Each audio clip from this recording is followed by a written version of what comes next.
My fellow Americans, I want to speak to you tonight about the troubling events of the past week.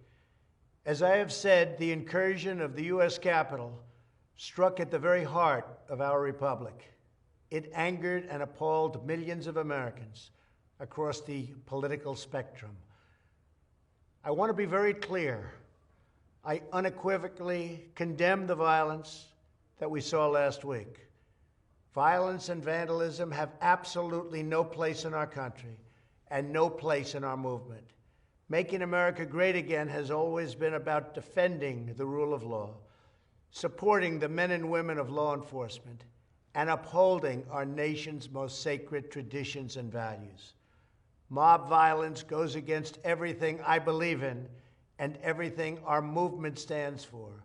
No true supporter of mine could ever endorse political violence. No true supporter of mine could ever disrespect law enforcement or our great American flag. No true supporter of mine could ever threaten or harass their fellow Americans. If you do any of these things, you are not supporting our movement, you are attacking it, and you are attacking our country. We cannot tolerate it. Tragically, over the course of the past year, made so difficult because of COVID-19, we have seen political violence spiral out of control. We have seen too many riots, too many mobs, too many acts of intimidation and destruction. It must stop. Whether you are on the right or on the left, a Democrat or a Republican, there is never a justification for violence. No excuses, no exceptions. America is a nation of laws. Those who engaged in the attacks last week will be brought to justice. Now I am asking everyone who has ever believed in our agenda to be thinking of ways to ease tensions, calm tempers, and help to promote peace in our country. There has been reporting that additional demonstrations are being planned in the coming days, both here in Washington and across the country. I have been briefed by the U.S. Secret Service on the potential threats. Every American deserves to have their voice heard in a respectful and peaceful way. That is your First Amendment right. But I cannot emphasize that there must be no violence, no law-breaking, and no vandalism of any kind. Everyone must follow our laws and obey the instructions of law enforcement. I have directed federal agencies to use all necessary resources to maintain order.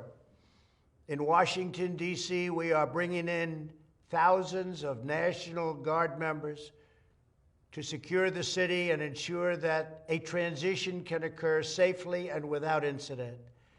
Like all of you, I was shocked and deeply saddened by the calamity at the Capitol last week.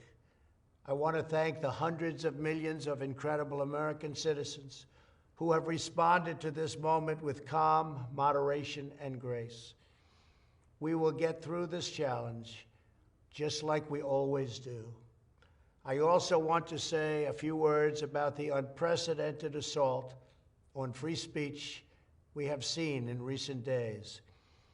These are tense and difficult times. The efforts to censor, cancel, and blacklist our fellow citizens are wrong, and they are dangerous. What is needed now is for us to listen to one another, not to silence one another.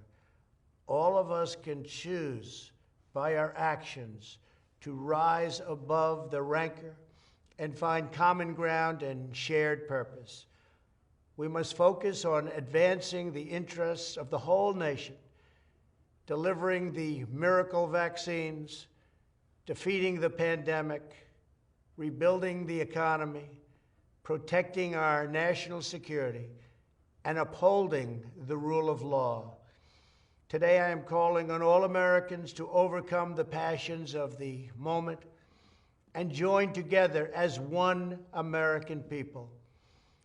Let us choose to move forward united for the good of our families, our communities, and our country. Thank you, God bless you, and God bless America.